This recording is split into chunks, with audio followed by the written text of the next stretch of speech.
Hello and welcome, everyone. I am Tigray, and my guest today is Alex Dival. He is the Executive Director of the World Peace Foundation and a research professor at Tufts University, United States. He's one of the most astute observers of Ethiopian politics and the Horn of Africa, and also a commentator on Ethiopia and the Horn of Africa as well. Alex Dival was my guest about 10 days ago. But we didn't have much time to talk about lots of things, so I invited him today again for two reasons, really. Number one, a lot has happened since, and number two, he has, I think 3 days ago, written an article making some important points that I thought elaboration of some of the points would be really important. I am really looking forward to this discussion, Alex. Thank you for joining me today again.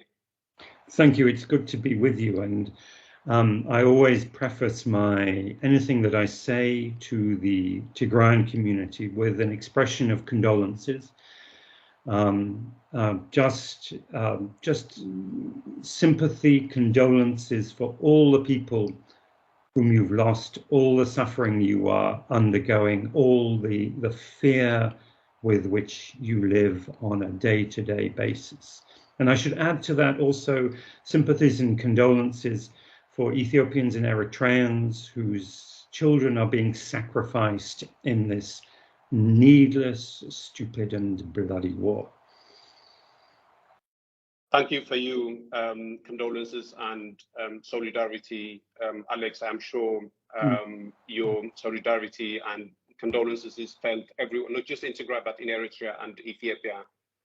So on behalf of a lot of people that I know are deeply appreciative of the work that you do, and also of the deep sense of sadness that you feel, I would like to say thank you. So why don't we start with the piece that you wrote lately, Alex, titled Tigray faces a new onslaught, and maybe if you could start by telling us the motivation for writing that, and then we'll go to more finer details. The particular point the central point I wanted to make in this article is that the peace talks under African Union Commission Chairperson Moussa Faki and his High Representative Olusegun Obasanjo are a sham. They're a fraud. Addis Ababa, which means the headquarters of the African Union in the former central prison, Alam Bakani, and Arat Kilo up the hill, are in cahoots. And the plan was to try and impose a military victory in time for the peace talks, and then drag the Tigrayan leadership, if they were still alive, to those peace talks in handcuffs. I wanted to make the point that there is an alternative vision of an African-led process consistent with the norms, principles of the African Union, and the importance of a cessation of hostilities and humanitarian access immediately. And to make the point also that Eritrea is in the driving seat, so that pressing the government of Prime Minister Abiy Ahmed for a cessation of hostilities isn't dealing with the root of the problem. It was necessary for the international community to step up its game and put pressure directly on Isaias Afwerki, who is running the show. So interesting that you say the Ethiopian and Eritrean governments were planning for some sort of victory by the time the negotiations or the talks were to be had, which I think would have been on the 9th of October. I could be wrong on the specifics of the date, but they weren't sure about the date. The letter was very confusing about the date. So. That's right. That's right. And I think one of the tactics they used to achieve military victory as soon as possible for the negotiations was to use some sort of human wave. And I think he made that point in the piece, which means that they would just push as many people as possible so that the Tigrayans would run out of ammunition, and then Eritreans would then use the heavy weaponry to just charge through to Makala. And that meant that some of the defensive positions that the Tigrayans had held faced the danger of being collapsing. I think that's the wording that he used. And I think that caused some sort of confusion among many readers from my observation. But could you elaborate what he meant by that?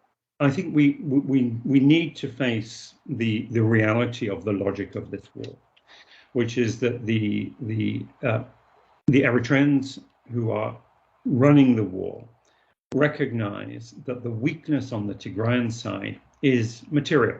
The Tigray Defense Forces are not supplied from outside. They take their ammunition and arms from the enemy. And so the strategy has been to grind down the Tigrayan front line by sending huge numbers of wretched Ethiopian conscripts into battle just to use up the TDF ammunition. And what we've been seeing on the Shire front is the TDF are forced to fall back. Therefore, the defensive lines do get overwhelmed, and they're falling back towards Shire. And what we then see as they fall back, any place that is occupied by the Eritrean-led forces, which of course also are present in Western Tigray, is scorched earth, utter devastation, massacre, and driving people from their homes, a policy of mass forced displacement. And my fear is a combination of this military tactic being sustained, indefinitely.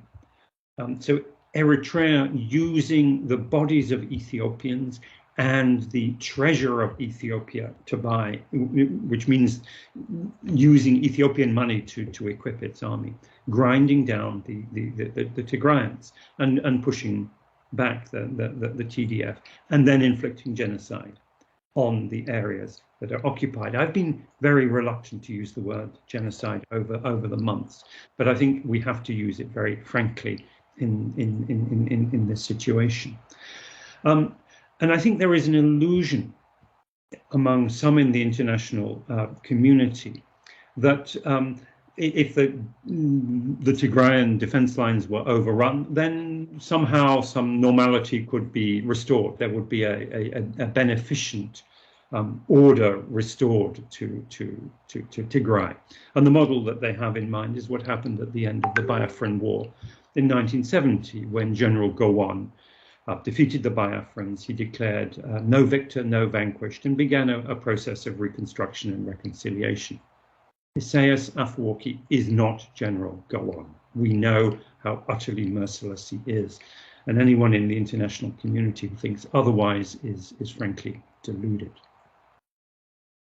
In terms of the Biafran parallel that you just drew, Alex, one of the suspicions, and I think it's a well-reasoned suspicion that people have, is the reason the Ethiopian regime really wants to have Obasanjo by its side is because he might be providing them some sort of advice and expertise how to execute the Biafran war style of war in Tigray. Do you have that sort of suspicion too? I don't think anyone needs to instruct Isaias Afwerki in the art of war and the art of getting Ethiopians to fight his war and to front his war.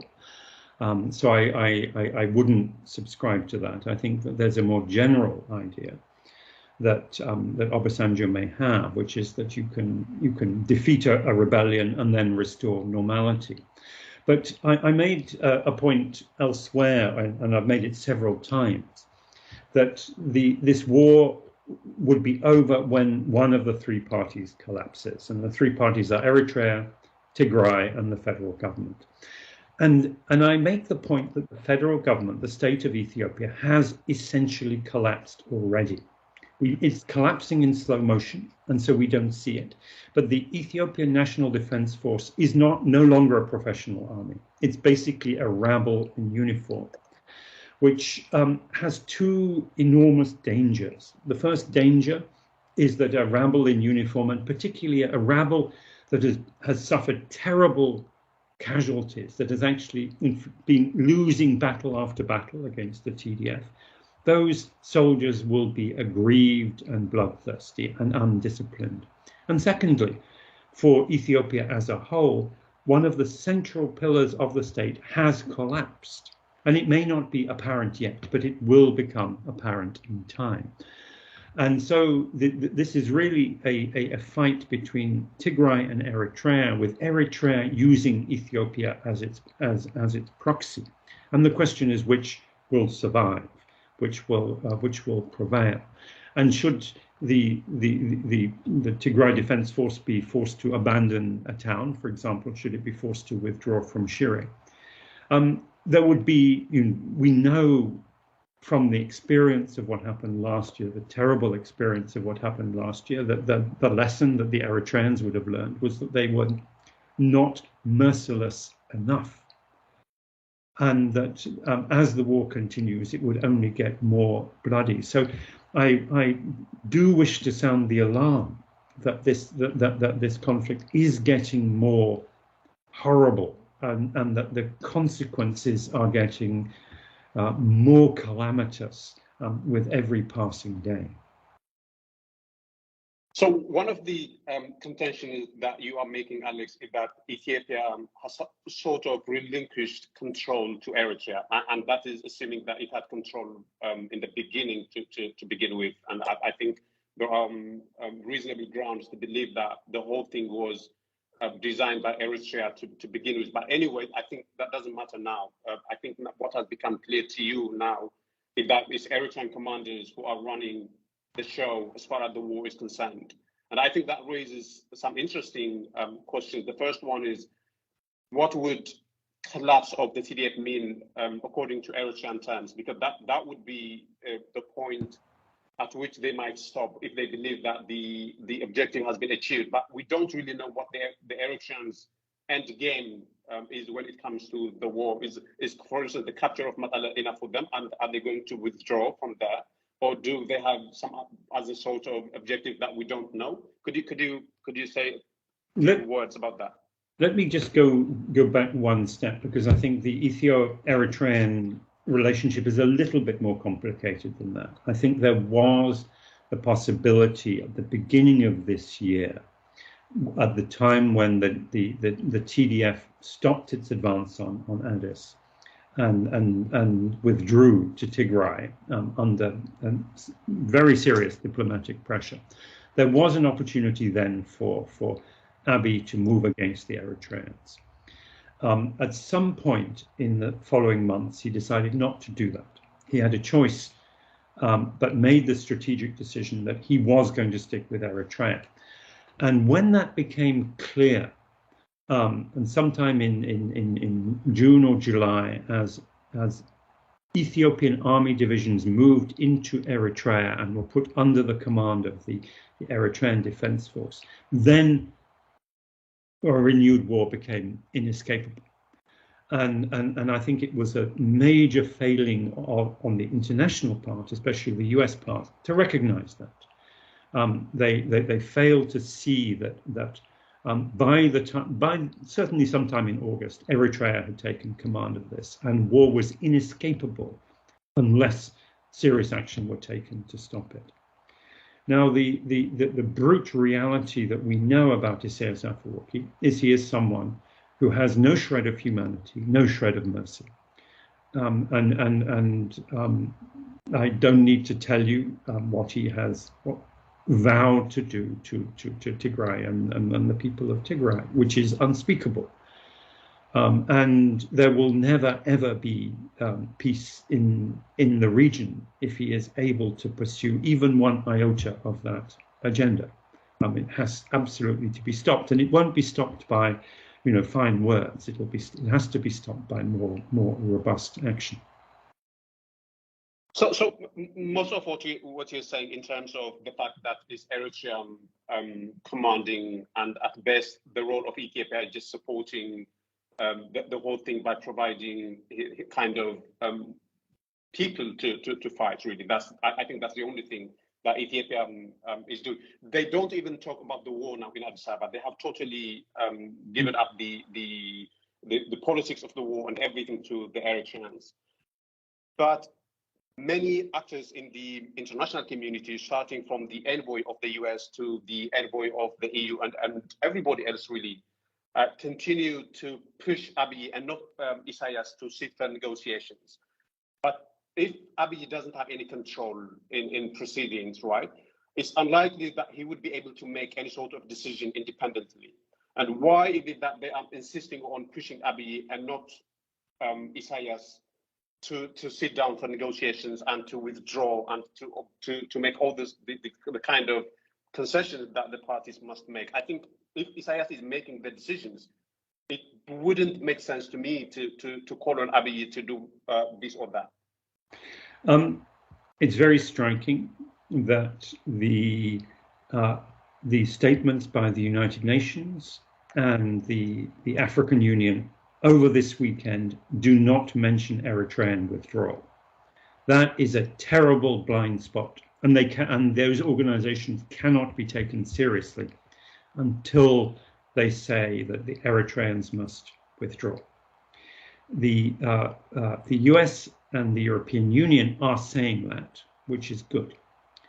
And once there is sufficient pressure on Eritrea to withdraw, and this can't just be diplomatic statements, this has to be some more robust form of action or serious threats to Eritrea to withdraw, then there is a possibility of getting Abiy to agree to a cessation of hostilities, because frankly, Abiy does not have an army capable of fighting. And a cessation of hostilities is not only in the interest of Tigray and the civilians, the ordinary people of Tigray, it's in the interest of Ethiopia, because so many thousands of Ethiopian youngsters are being slaughtered for the ambition and the sheer hatred of Isaias Afwerki. And the country of Ethiopia is being sacrificed to Isaias' ambition, and stopping the hostilities is essential not just to saving lives in Tigray, but to saving Ethiopia as well. Well, but maybe to follow through on that, Alex, maybe I would read you a statement that the AU just issued. It says that the chairperson urges the parties, so the parties in the Tigray and the Ethiopian parties, to recommit to dialogue as per the agreement, to direct talks to be convened in South Africa by a high-level team led by the AU High Representative for the Horn of Africa and supported by the international community. So no mention of Eritrea, no mention of what they are doing in Shira. It's just the AU is insisting that both parties commit to negotiations. And there seems to be, at the very least in the AU corners, some sort of kind of hesitance, really, to mention Eritrea. And it's beyond, I don't understand why the reservation is. I think that Chairperson Moussa Faki should look out of his window in Alam-Bakane, the central prison, which is being reconstituted as the AU headquarters, and there he will see a small memorial to the victims of the Red Terror, the Ethiopians and Eritreans who were massacred in their tens of thousands on that very spot. To the victims of the genocide in Rwanda and other unspeakable atrocities. And he should just go down and kneel in front of that memorial and ask for forgiveness from the victims and survivors of the current atrocities, whom he has betrayed. Because until that forgiveness is asked, until the shortcomings of the African Union Commission are recognized, and the fact that he has betrayed the very norms and principles on which his institution was founded, he will not have the legitimacy and standing to be a mediator in this conflict. Africa as a whole has that legitimacy. The African Union Commission, under its current leadership, does not. But very, very kind of puzzlingly, really, the US would know this about the AU and about the AU Commissioner, and that they would know, the AU would know that there are serious mediators in any reasonable sense of the word. but they still insist on an AU-led process. What is the thinking? What is the position of the US? How do they envisage the whole thing to come to an end if the AU is to continue to play a central role? And the only role that it has played so far is one of obstruction, really. So what do you make of the US position in the light of this? I think the US is perhaps slowly, belatedly waking up to the gravity of what it has allowed to unfold. And I so profoundly hope that those in positions of authority in Washington, D.C. realize that history will judge them if they do not act to stop a genocide on their watch. Well, so what do you see happening now, Alex? I know that you say for the war to come to an end, one of the parties must collapse. Either the Tigray. Please. No, what I said was that unless there were a mediated settlement, the logic of the war would lead 1, 2, or 3 of the parties to collapse. And since I've been saying that, the Ethiopians have put themselves in the hands of the Eritreans, which means the Ethiopian state has collapsed. Let us face that. And then the question is, what mechanism can there be to rescue from the widespread collapse of the others? And it needs international action at the highest level. All this will be resolved in the most terrible bloodbath, starvation, collapse, and chaos. Well, but there have been a flurry of statements from the EU, from the US, and now the statement that I just read out to you from the AU and from other actors. So on the surface, it looks like there is some sense of urgency now. And I think you just mentioned that the international community seems to be slowly waking up to a degree of atrocities in Tigray. Are you more optimistic that they might do things differently to how they have acted in Ethiopia, or is it going to be business as usual? What is your assessment of what they might do going forward now? Their track record gives no reason for optimism. The only reason for optimism that I see is that horror at the realities of what is unfolding and the clamor of those who are standing up for human rights, for peace, for an end to atrocities, are finally beginning to shift the thinking of those in power. So one final question, Alex. I promise you that I'm going to hold it for 30 minutes. So one final point. In the piece, you make the point that from the way the AU letter has been framed, the previous one, in the date and the mistake that they made and everything, you said that betrays maybe the suspicion that it could actually have been written by Ethiopian officials, and that the AU is working hand in glove with the Ethiopian officials. I think that's not a mystery to anybody. And interestingly, I think the previous interview we recorded on the same day that Kenyatta pulled out of the planned negotiations, and of course the whole thing fell through at the result. And now, in the statement it issued today, it is pushing the parties to accept the negotiations that it itself said it couldn't facilitate because of logistical reasons. I find the whole thing bizarre in the sense that the AU is pushing for the parties to accept something that it said that it couldn't do. What do you make of that? It seems contradiction in terms to me at the very least. The one positive thing about this current AU statement is that it is calling for a cessation of hostilities. Beforehand, it was not. It was saying talks without precondition, which meant talks while the fighting continues.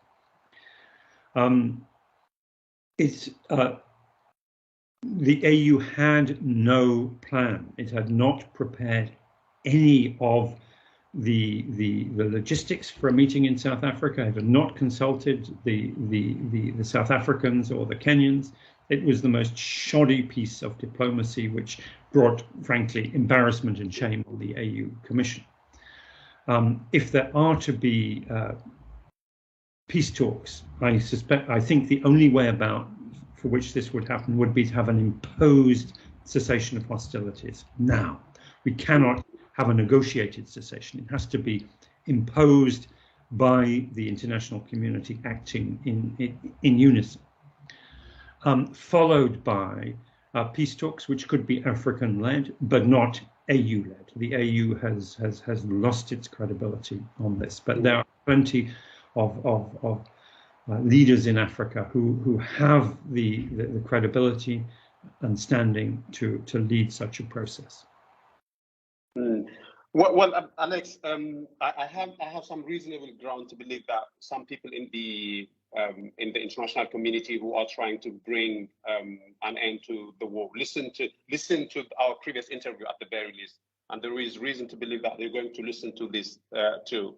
So I think it would be good if you said a few words of advice or recommendations that you think they should do now. And with that, we'll bring the interview to an end. I think what we need to see is concrete, tangible expressions of solidarity with the people who are dying of starvation and the civilians who are suffering these most horrendous abuses.